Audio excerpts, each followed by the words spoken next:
우리 아동부 어린 친구들이 친구 초청 및 또 100원 부페 행사를 하고 있잖아요. 그래서 식당을 좀 사용하고 있는데 저보고 부탁하기를, 목사님 예배를 12시 20분까지 끝내주세요. 그래서 저희가 평상시에 한 예배 12시 한 10분 정도 끝나는데 오늘은 20분까지 끝내려고 합니다. 뭐 제 맘대로 되는 건 아니겠지만, 그런데 혹시 조금 일찍 끝나면 여러분 조금 여기서 혹은 마당에서 교제하시다가 20분 정도에 그렇게 또 식당에 들어가서 식사를 하시면 될 것 같습니다. 오늘 이렇게 행사를 한다고 했는데, 아시는 분들 아시겠지만 어제 저녁부터 비가 내리고 또 바람이, 제가 집에 있으니까 막 창문이 흔들릴 정도로 그렇게 바람이 세차게 불더라고요. 제가 그래서 걱정이 조금 됐습니다. 이게 내일까지 그러면 어떡하나. 우리 어린 친구들 초청하고 또 이렇게 잔치를 벌이는데 이거 비바람이 치면 어떻게 하나. 그래서 제가 고민이 됐어요. 그래서 잠깐 제가 기도하고 잠자리에 들었는데, 그런데 오늘 아침에 나올 때 보니까 아주 그냥 날이 너무너무 좋은 거예요. 그래서 하나님께서 이렇게 또 인도하시는구나 하는 그런 마음이 들어서 아주 행복했습니다. 여러분, 우리의 인생도 때로는 우리가 이렇게 되면 어떡하지 하는 염려가 될 만한 상황들이 우리 앞에 있잖아요.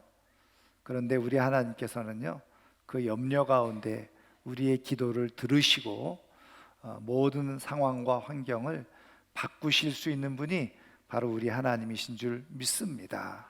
여러분, 우리의 삶에도 이렇게 때로는 비바람이 쳐서 어떻게 하지 그럴 것 같은 상황 속에서도 하나님께서 맑게 하시고 햇빛 비추시는 그런 은혜를 누리면서 살아갈 수 있는 우리 모두가 되기를 주의 이름으로 축원합니다. 1924년도 미국에서 한 잡지를 발간하게 됐는데요, 세러데이 리뷰라고 하는 문학 잡지를 발행하게 됩니다.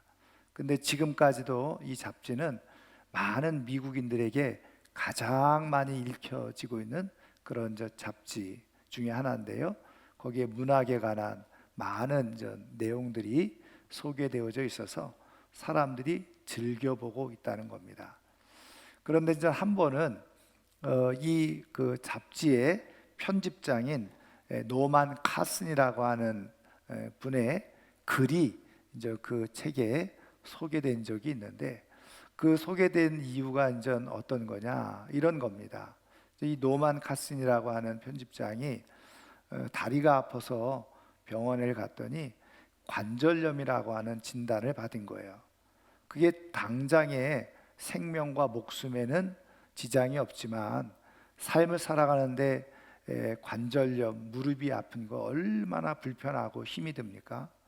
그런데 이게 점점 악화되어지는 거예요.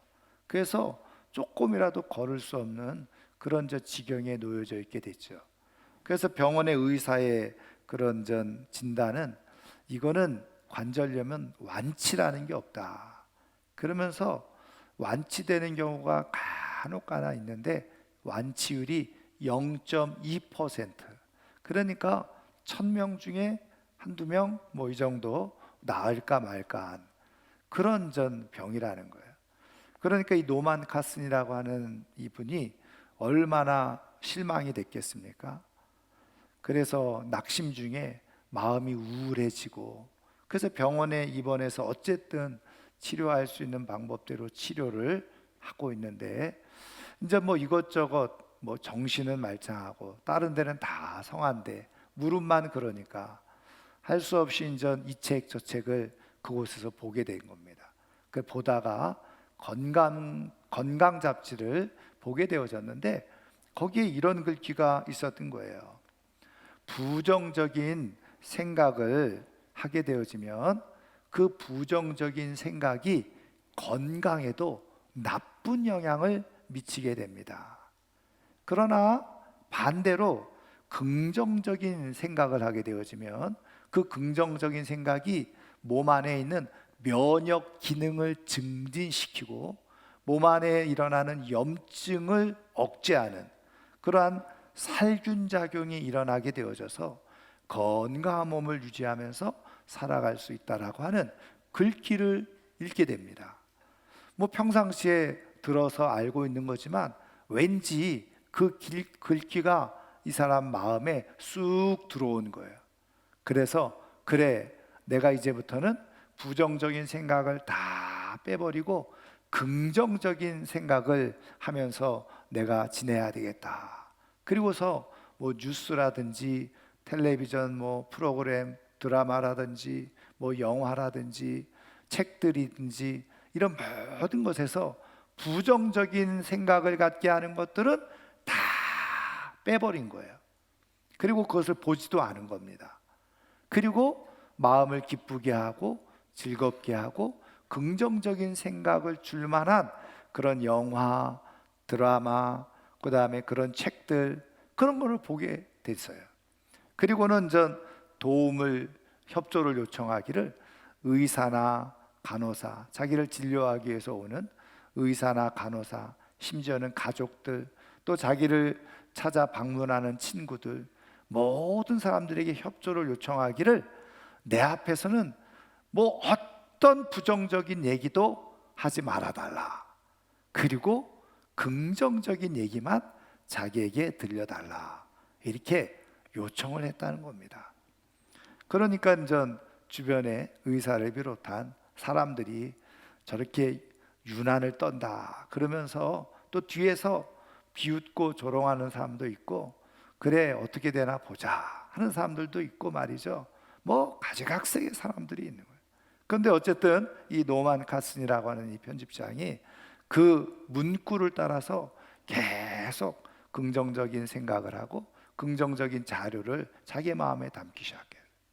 그렇게 1년이 지난, 정확하게 1년이 지난 때에 정말 0.2% 완치 확률이 그것밖에 안 되는 그런 내용에 바로 이 노만 카슨 본인이 그 0.2% 확률 안에 들어가는 기적적인 역사가 일어나게 됐다. 그래서 의사도 놀라면서 이거는 기적이다 그러면서 이야기를 하게 되어졌다는 거죠. 여러분, 그 문구 하나를 그의 가슴에 담았을 때 문구 그대로 이루어지는 역사가 일어났던 거예요. 여러분, 오늘 우리가 믿음을 가지고 삶을 살아가는 가운데서 우리가 이렇게 나름대로 정말 기적적인 일들, 그리고 신비로운 일들, 그리고 내가 생각할 수도 없었던 이 경이로운 일들을 내가 경험하면서 삶을 살아갈 수 있다. 여러분, 좋은 의미에서 이게 얼마나 복된 일인지 몰라요. 그런데 여러분, 어떤 사람들은요, 예수 믿고 교회를 평생 다니면서 이렇게 신비롭고 또 기적적인 그런 은혜들을 한 번도 경험하지 못하고 살아가는 사람들도 있습니다. 여러분, 하나님께서는 우리의 인생을 풍성하게 해주시고 또 우리의 인생을 복되게 해주실 뿐만 아니라 하나님을 더 깊이 알아갈 수 있는 은혜의 방편으로 때로는 우리에게 필요한 기적의 은혜, 신비로운 그런 은혜를 경험하는 역사를 우리에게 허락해 주시는 줄 믿습니다. 그렇다고 한다면 하나님께서 우리에게 베풀어 주시는 이 기적의 은혜, 그리고 경이로운 이 경험들은 어떤 것인가? 그리고 어떻게 그런 경험을 우리는 할 수 있는가? 하나님은 우리에게 어떻게 그런 경험을 할 수 있도록 이끌고 인도하고 계시는가? 오늘 우리가 읽은 말씀을 통해서 우리가 한번 살펴보면요, 자, 오늘 우리가 읽은 이 말씀은 예수님께서 이 땅의 사역을 다 마치시고 십자가에 죽으시고 부활하신 다음에, 그리고 오늘 말씀에도 기록되어져 있듯이 승천, 하늘로 올라가셨어요. 그리고서는 그 주님의 명령을 받은 제자들이 나가서 하나님의 말씀, 복음을 전파한다는 거예요. 근데 그 복음을 전파할 때 나타냈던 역사가 뭐냐? 오늘 말씀에도 우리가 나와 있는 것처럼 표적이 그들에게 나타났다는 거예요. 여러분, 여기서 이 표적이라고 하는 것은 영어로 말하면 미러클 사인이죠. 미러클 사인, 기적적인 이 표식이라는 거예요. 그런 것들이 나타났다는 거예요. 그래서 여러분, 요한복음을 보면 똑같이 이 단어가 이적으로 그렇게 나타나죠. 그래서 이 표적, 이적이라는 건 뭐냐? 신비스러운 일을 통해서 쌓인 무엇인가 하나님께서 말씀해 주시고자 하는 뜻이 담겨져 있다는 거예요. 그런데 제자들이 복음을 전할 때에 이런 표적들, 다시 말하면 이 신비롭고 경이로운 이 기적과 같은 일들이 많이 보여지고 경험되어졌다는 거예요. 그러면 하나님께서 말씀하시는 이 표적, 다시 말하면 이 신비롭고 기적적인 일들, 그 사인이 뭐냐? 어떤 의미가 담겨져 있느냐? 바로 오늘 말씀에 보면 표적으로 말씀을 확실히 증언하시니라 그랬어요. 이 말씀의 뜻은 뭐냐면 그 기적과 신비로운 이 일을 통해서 하나님께서, 주님께서 말씀하셨던 것이 아주 분명하고 정확하게 드러나고 나타나게 되어졌다라고 하는 말씀이에요. 그런 뜻인 거예요. 그러니까 여기서 하나님께서 표적을 나타내 보여주시는 기적적인 일, 우리가 경이로운 일들을 우리에게 경험케 하시는 분명한 이유와 목적을 여기에서 보여주고 계시는데, 그것은 뭐냐? 우리에게 이미 들려주셨던 하나님의 말씀, 그 주님의 말씀이 얼마나 분명하고 정확하고 그것이 사실인지를 우리에게 확인시켜주는 일이 바로 하나님께서 베푸시는 기적, 그 신비로운 이 역사 속에 나타나고 있다는 겁니다. 그러니까 이 하나님의 신비로운 역사를 경험하게 되어질 때, 하나님이 말씀하셨던 것이 정말 실제네, 사실이네, 이게 분명히 이런 일이 일어났네, 성경에 기록되어져 있는 하나님의 역사가 진짜 사실이 맞구나 라고 인정할 수 있도록 그것을 증명하는 것이 바로 하나님께서 보여주시는 표적, 사인이라는 거예요. 저는 오늘 우리 사랑하는 성도님들이 믿음을 가지고 신앙을 가지고 살아가는 가운데서 삶 속에서 이런 하나님의 표적들, 사인들 많이 봄으로 말미암아서 실제적으로 하나님의 말씀이 현실이고 실제가 되어지는 것을 경험하면서 살아갈 수 있는 하나님의 사람들 되기를 주님의 이름으로 축원합니다. 여러분, 하나님은 얼마든지 이런 일들을 행하시고 이루시는 분이 바로 우리 하나님이세요. 그런데 어떻게 하나님께서 이 일을 행하시느냐? 오늘 말씀에 나와 있는 것처럼 주께서 함께 역사하사. 그러니까 지금 이 모든 기적과 신비로운 기적적인 일의 주인공은 누구냐? 바로 예수님이라는 거예요. 예수님께서 함께 하실 때에 이러한 신비로운 은혜를 경험하게 되어진다는 거죠. 그런데 여러분, 여기서 정말 우리가 주의 깊게 살펴봐야 될 게 무엇이냐? 여러분, 주님께서 함께 역사하신다 그랬어요. 주님께서 함께 역사하신다. 새번역 성경이나 공동번역 성경을 보면 이렇게 되어져 있어요. 주님께서 함께 일하실 때, 주님께서 함께 일하신다는 거예요. 그러니까 주님께서 함께 일하신다는 것은 그 일하는 누군가가 또 있다는 거잖아요. 그러니까 주님께서 함께 일하실 때 이런 표적이 경험되어진다는 거예요. 이런 은혜가 경험되어진다는 거예요. 그러면 여기서 중요한 것은 주님은 누구와 함께 하시느냐 하는 거예요. 당연히 여러분, 우리 주님은 모든 믿는 사람들 가운데 함께 하시는 분이신 줄을 믿으시기를 주님의 이름으로 축원합니다.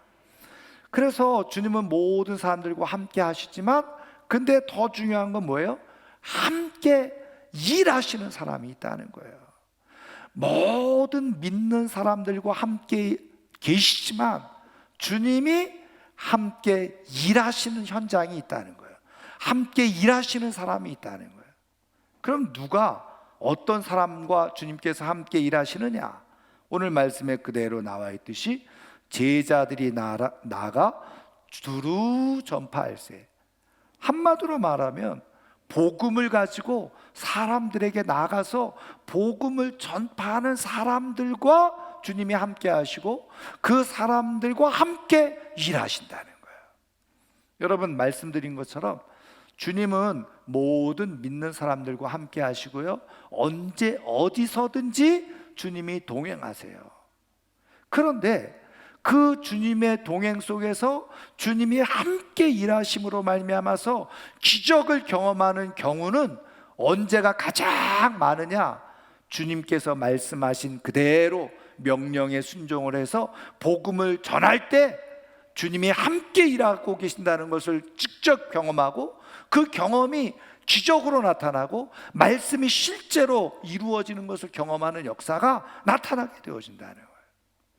그런 의미에서 우리 하나님께서는 오늘 우리들이 인생을 살아가면서 믿음을 가지고 삶을 살아가면서 하나님께서, 우리 주님께서 행하시는 기적과 신비로운 일들을 경험하기를 원한다고 한다면, 주님이 내 인생 가운데서 직접 일하고 계시고 함께 일하고 계신다는 것을 맛보고 경험하기를 원한다고 한다면 어느 자리에 있어야 되느냐?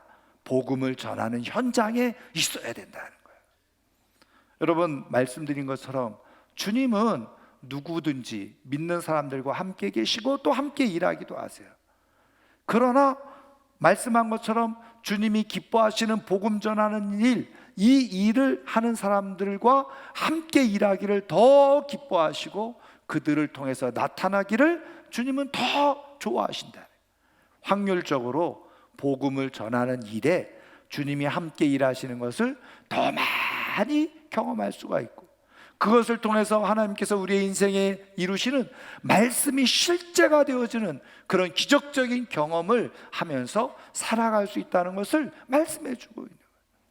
이런 하나님의 뜻을 잘 분별하고 깨달았던 사람들은요, 하나님께서 주신 사명을 따라, 목적을 따라 명령하신 대로 사람들에게 복음을 전하면서 삶을 살아가는 거예요. 그래서 어떻게 복음을 전합니까? 나는 당신이 예수님을 통해서 더 행복해졌으면 좋겠습니다. 하나님은 당신을 너무너무 사랑하십니다. 그러면서 복음을 전하는 거예요. 근데 그렇게 복음을 전하게 될 때 오늘 말씀 그대로 주님께서 함께 일하셔서 그곳에서 하나님의 말씀이 실제로 이루어지는 그런 기적적인 경험들을 하는 역사가 일어나게 되는 거예요. 저는 오늘 이 아침에 나온 우리 사랑하는 성도님들이, 우리가 124 전도 축제를 지금 진행하고 있지만 정말 성령께서 우리 마음에 주시는 감동과 은혜를 따라서 하나님께서 가장 기뻐하시는 이 일에 함께 참여하는 가운데 복음을 전하는 자리에 있어서 주님이 함께 일하시는 그런 은혜와 축복을 경험할 수 있기를 주님의 이름으로 축원합니다. 그래서 주님이 진짜 함께 일하심으로 말미암아서 성경을 통해서 말씀하셨던 그 놀라운 일들이 실제로 일어나는구나, 그것을 경험하는 가운데 삶을 풍성하게 살아갈 수 있기를 주의 이름으로 축원합니다. 그런데 제자들이요, 왜 어떻게 이렇게 나가서 복음을 전하게 되어졌을까? 여러분, 사실은 제자들의 입장과 처한 상황과 환경을 보면 나가서 이렇게 복음을 전할 수 없을 것 같은 그런 환경 가운데 놓여 있었어요. 그것을 우리가 어떻게 알 수 있느냐?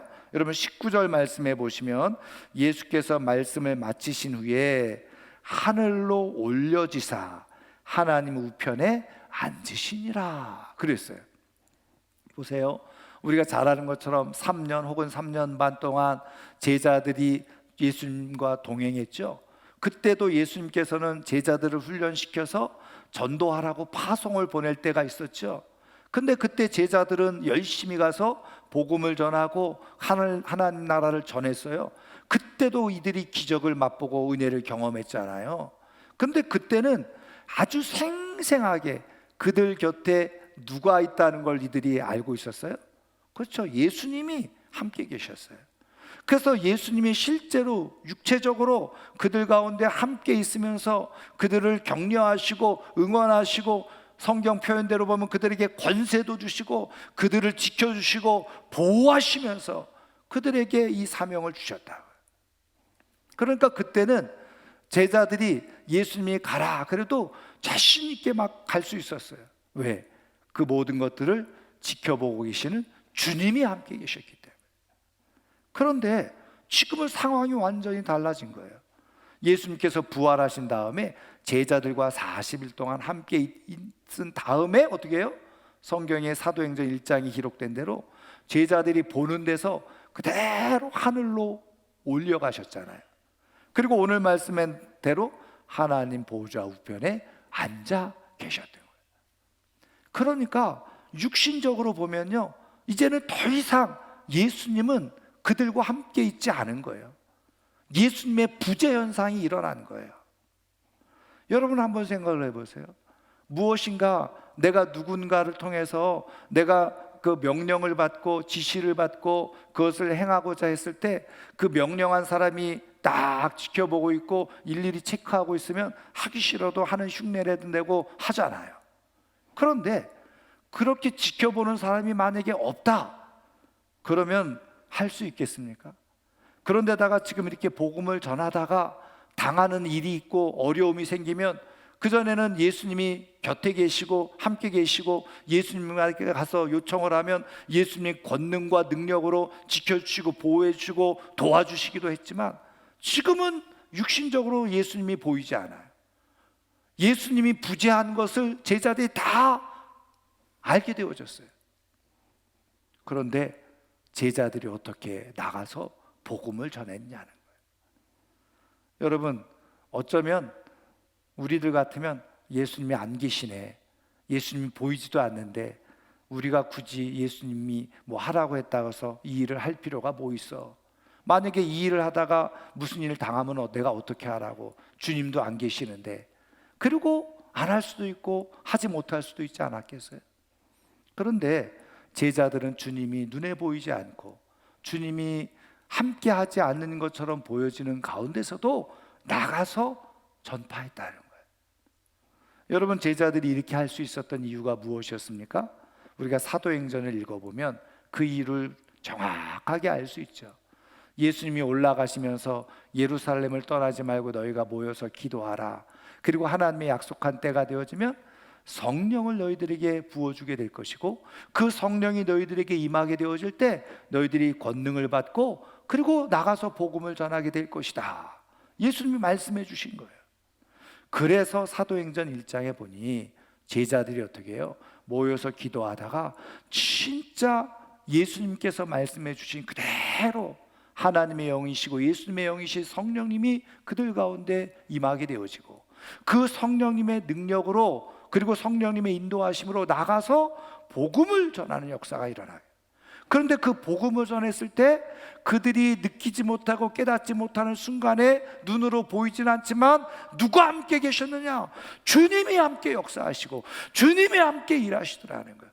그러니까 예수님께서 승천하시기 전에 제자들에게 끊임없이 말씀하신 것처럼 내가 눈에 보이지 않아도 이제 성령으로 내가 너희들과 영원히 함께 있을 것이라고 하는 그 약속의 말씀이 복음을 전할 때 실질적으로 경험되어지는 역사가 일어나게 되어졌다는 거예요. 여러분, 오늘 예수 그리스도를 구주로 믿는 사람들에게 하나님의 영이신 성령께서 다 함께 하시는 줄 믿으시기를 주님의 이름으로 축원합니다. 성령님을 우리에게 이미 부어주셨습니다. 그래서 성령님을 통해서 오늘도 믿는 자들에게 나가서 복음을 전하도록 말씀하고 계시는 거예요. 근데 그 성령의 감동을 따라서 내가 힘들지만 어렵지만 나가서 도전을 하는 거죠. 하나님이 당신을 사랑하십니다. 당신이 예수님을 믿어서 더 행복한 삶이 되었으면 좋겠습니다. 그렇게 전했을 때 그때 바로 주님이 함께 일하시는, 그래서 말씀대로 주님은 나를 떠나지 아니하고 영원히 나와 함께하고 계시는구나. 그 말씀의 실제를, 그 신비로운 영적 경험을 얼마든지 하게 되어지는 역사가 일어나게 되어진다는 거예요. 여러분, 주님이 나와 함께 계시는지 아닌지 잘 분간이 안 되고 믿어지지 않습니까? 이유는 간단해요. 내가 복음을 전하는 자리에 있지 않는 거예요. 복음을 전하는 자리에 있으면요, 그 현장에 있으면 정말 주님이 나와 함께 하고 계시는구나, 나와 함께 일하고 계시는구나 하는 것을 깊이 경험하고 느끼고 깨닫게 되어지거든요. 여러분, 제자들이 생각할 때, 아니 우리한테 나가서 이 세상 악한 곳에 가가지고 복음을 전하라고, 그리고 왜 예수님은 슬쩍 올라가서 안 계시는 거야? 우리한테 일만 실컷 시키고 우리 부려먹으려고 하나? 그렇게 생각할 수 있지 않아요?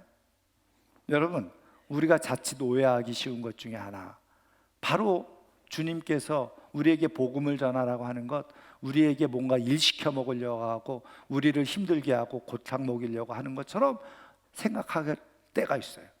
사단 마귀가 우리가 하나님의 은혜를 입는 것을 어떻게 했을지 방해하려고 자꾸 그런 부정적인 생각을 집어넣거든요.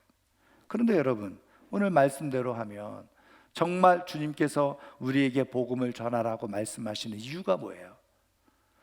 주님이 함께 계시는 것을 우리에게 경험시켜주고 싶어 하시고, 그것을 통해서 하나님의 말씀이 생생하게 실제가 되어지는 그런 신비로운 은혜, 그것을 경험하면서 풍성한 하나님의 은혜 가운데 삶을 살게 해주고 싶으셔서 오늘 주님은 우리에게 복음을 전하는 자리에 있도록 말씀하고 계시다는 거예요. 그래서 우리의 삶에 이런 신비로운 경이로운 경험들을 통해서 말씀이 실제가 되어지기를 원하여서 복음을 전하라고 말씀하시는 그 주님의 마음을 잘 깨닫고 이해한 사람들이 어떻게 해요? 내 안에 계시는 성령님의 감동을 따라서 다른 사람들에게 가서 당신은 하나님의 사랑을 받고 있습니다, 하나님은 당신을 사랑하십니다, 당신이 예수님을 통해서 더 행복한 삶이 되었으면 좋겠습니다 라고 한마디라도 복음을 전하게 되어지는, 그것을 통해서 하나님을 경험하는 역사가 일어나게 되어지는 거죠. 여러분, 우리가 뭐 영화를 보든 드라마를 보든 멋진 곳을 보면 와, 저런 게 다 있어? 야, 저런 데 한번 가보고 싶다. 그래서 요즘은 그냥 뭐 인기 있는 드라마나 영화나 하면 그런 데 가서 촬영했던 곳에 가가지고 사진 한 장 찍는 게 또 요즘 일이잖아요. 그런데 여러분, 그때 내가 그곳에 가서 똑같이 그런 기쁨을 경험하기 위해서는 어떻게 해요? 내 몸을 움직여야 되는 거잖아요. 그리고 돈을 들여서 그곳까지 가야 되잖아요. 그래야지 그곳에서 비로소 사람들이 경험했던 그 기쁨을 나도 경험해 볼 수 있는 것 아니겠어요? 그런데 아이고 돈 든다, 아이고 힘들다, 아이고 귀찮다, 그러면 어떻게 해요? 영원히 구경꾼으로 남는 거죠. 그곳에서 사람들이 누렸던 기쁨 그리고 행복함, 나는 구경만 하는 사람이 되어져요. 여러분, 내가 주님께서 말씀하시는 일에 귀찮아하지 아니하고 힘들어도 내가 물질이 조금 들어가도 야, 하나님은 이런 경험을 나에게 해주고 싶어 하시는구나, 그리고 내가 도전하게 되어질 때 그때 주님이 일하시는 놀라운 역사를 경험케 되어지는 은혜가 있는 줄 믿으시기를 주님의 이름으로 축원합니다. 그래서 우리 안에 계시는 성령님은요, 계속해서 우리를 내모시는 거예요. 어디로? 복음을 전하는 자리로 내모시는 거예요. 그래서 사람들을 만날 때 당신이 예수님을 믿어서 행복했으면 좋겠습니다, 하나님은 당신을 사랑하십니다 말하는 거예요. 여러분, 그래서 이게 좋은 영적 선순환이 일어나게 됐죠. 내가 복음을 전하고, 그리고 하나님이 함께 일하시는 것을 내가 경험하게 되어지고, 그리고 말씀이 실제가 되어지는 것을 경험하고, 그런 기적을 경험하니까 기쁘고 신이 나. 그러니까 또 전하는 거예요. 여러분, 이번 다니엘 기도에 많은 강사분들이 우리에게 은혜의 간증을 해주고 말씀을 전해주었지만, 저는 이번 다니엘 기도 속에서 가장, 아직은 더 남아있지만 또 은혜를 받은 분이 그 이문주 찬양 선교사입니다. 길거리에서 주님을 찬양하면서 복음을 전하는. 근데 제가 이분의 찬양이나 간증을 이렇게 들으면서 거기에 깊은 영성이 있다는 것을 제가 깨닫게 돼요. 느껴지더라고요. 왜 그런가 제가 기도하면서 제가 생각해 보았더니, 이분은 물론 모든 분들이 주님이 함께 하셔서 그런 자리에 있게 됐지만, 특별히 나가서 직접 노방에서 사람들을 대하면서 완전히 그 영적 전투의 야전이잖아요. 현장이잖아요. 사람들과 끊임없이 부딪히면서 찬양을 하고, 그리고 복음을 전하니까 주님이 함께 역사하시는, 주님이 일하시는 모습이 보여지는 거예요. 여러분, 우리 주님은요, 우리가 이 땅에서 삶을 살아가고 영원한 하나님 나라에 이르기까지 정말 주님이 우리와 함께하고 일하고 계시는 것을 보여주고 싶으시고 경험케 해주고 싶으시고, 그래서 영원토록 주님과 함께하는 그러한 삶을 살게 해주고 싶으시고, 그래서 오늘 그것을 경험하려면 복음을 전하는 자리에 있어라, 그래 말씀하는 거예요. 저는 오늘 사랑하는 모든 성도님들이 이 주님의 음성을 그대로 듣고, 내가 힘들지만 한마디, 하나님은 당신을 사랑하십니다, 당신이 예수님을 믿어서 더 행복한 삶이 되었으면 좋겠습니다, 그렇게 담대히 전할 수 있는 하나님의 사람들 되기를 주님의 이름으로 축원합니다. 그래서 정말 주님께서 나와 함께 일하시는구나, 하나님의 말씀은 분명하고 정확하고 실제로 나타나고 있구나, 그런 신비로운 경이로운 경험들을 하면서 풍성한 믿음의 삶을 살아갈 수 있는 하나님의 사람들 되기를 주님의 이름으로 축원합니다. 여러분, 남프랑스에 아주 거친 황무지가 있었어요. 그런데 이 황무지에 이제 유일하게 양을 치면서 지냈던 그 목동이 있었습니다. 이름이 부피에라고 하는 그런 양치기가 있었는데요, 그냥 사람들도 거의 살지 않고, 뭐 여행객들, 관광객들도, 이곳은 황무지니까 볼 게 하나도 없으니까 다 스쳐 지나가는, 아무도 사람들이 머물지도 않는 그런 곳에 양을 치면서, 양도 한 30-40마리 그렇게 치면서 지내니까 자신의 인생에 의미가 없는 거예요. 그러던 어느 날 이 부피에가 생각을 바꿨습니다. 여기가 황무지처럼 보이지만 내가 여기다 나무를 심으리라. 그리고 도토리 나무를 심기 시작했죠. 밤나무도 심고 단풍나무도 심었습니다. 그런데요, 어느 날 그 나무들이 자라기 시작하면서 그곳이 정말 아름다운 놀라운 숲이 되어지고, 많은 사람들이 정말 좋아할 만한 그런 살기 좋은 곳이 되어졌다. 그곳 지명이 뭔지 아세요? 여러분 많이 들어보셨을 겁니다. 프로방스예요. 여러분 프로방스 많이 들어보셨죠? 프로방스라는 곳이 바로 황무지에서 아름다운 숲이 건설되어져서 사람들이 살기에 가장 좋은 곳의 의미를 갖고 있는 것이 바로 프로방스잖아요. 여러분, 부피에라고 하는 한 양치기가 거기에 황무지를 한탄하면서 불평하면서 있는 것이 아니라 거기에 나무를 심었더니 그곳이 모든 사람들이 사랑할 만한, 흠모할 만한 땅이 되어지는 역사가 일어나게 되어졌어요. 여러분, 저는 그것을 보면서요, 천국이 이와 같아. 왜요? 예수님께서 비유로 말씀하셨잖아요. 겨자씨 한 알이 땅에 떨어져서 심겨졌는데 그것이 자라면서요, 그런 나무가 되어져서 많은 새들이 와서 깃들어지는 역사가 일어나게 되어졌다 하지 않아요?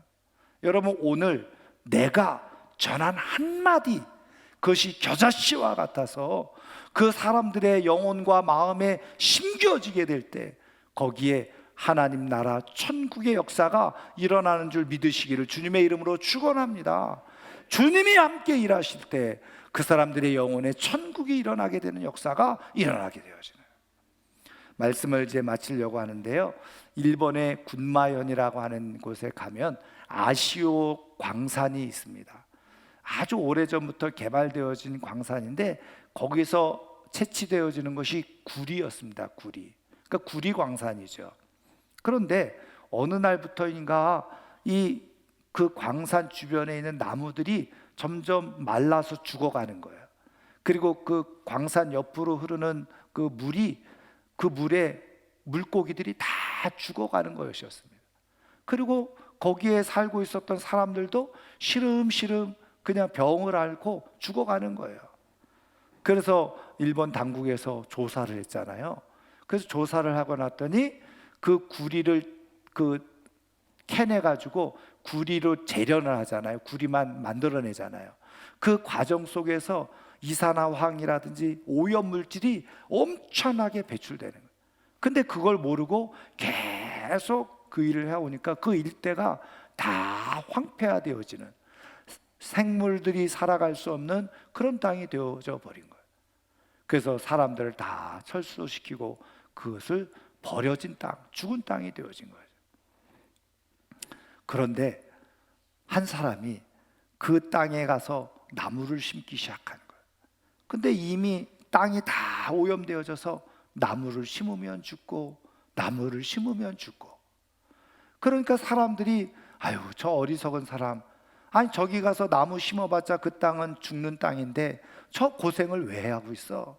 그래서 다 비웃고 조롱하고 비난하고. 그래도 이 가수가, 일본의 가수가 실제로 그 땅에 가서 나무를 계속 심으면 죽고 심으면 죽고 심으면 죽고, 그게 소문이 났어요. 그래서 한 잡지의 기자가 그 가수를 만나죠. 아니 이 땅은 이미 다 죽어 있는 땅이라, 식물이 살아갈 수 없는 땅이라 더 이상 나무를 심어도 소용이 없을 텐데 왜 이렇게 나무를 심고 있습니까? 언제까지 이 나무를 심으려고 합니까? 그랬을 때 이 가수가 이렇게 대답을 했다죠. 저는 땅이 이 나무를 기억할 때까지, 땅이 나무를 기억할 때까지 저는 이 일을 중단하지 않을 겁니다. 정말 지금 그 아시오 광산에는 울창한 숲이 우거진, 다시 회복되어진 땅이 되어진 겁니다. 이 가수가 포기하지 않고 땅이 이 나무를 기억할 때까지 나는 이 나무를 심겠습니다. 여러분, 한 번에 복음이 들어가고 한 번에 사람들이 바뀌어지면 얼마나 좋겠어요. 그러나 그렇지 않아요. 우리가 사람들의 영혼에 내가 했던 한마디 말이 주님이 함께 일하시게 될 때 어느 순간 어느 사이에 그것이 그들의 심장과 가슴에 잘 새겨지게 되고 정말 주님이 필요한 때에 그 영혼이 구원받는 역사가 일어나게 될 줄 믿습니다. 저는 이 가수가 했던 이 말을 바꾸어서 영혼이 주님을 기억할 때까지 우리가 해야 될 일은 복음을 전하는 일이에요. 하나님은 당신을 사랑하십니다. 그리고 당신이 예수님을 만나서 더 행복해졌으면 좋겠습니다. 끊임없이 이 귀한 생명의 말씀의 씨앗을, 나무를 계속 심어서 어느 순간 어느 날 그 영혼이 구원받고 천국을 이루고 그 하나님의 말씀이 실제적으로 역사되어지고 이루어지는 기적의 경험을 하며 살아가는 하나님의 사람들 되기를 주의 이름으로 축원합니다. 축원합니다.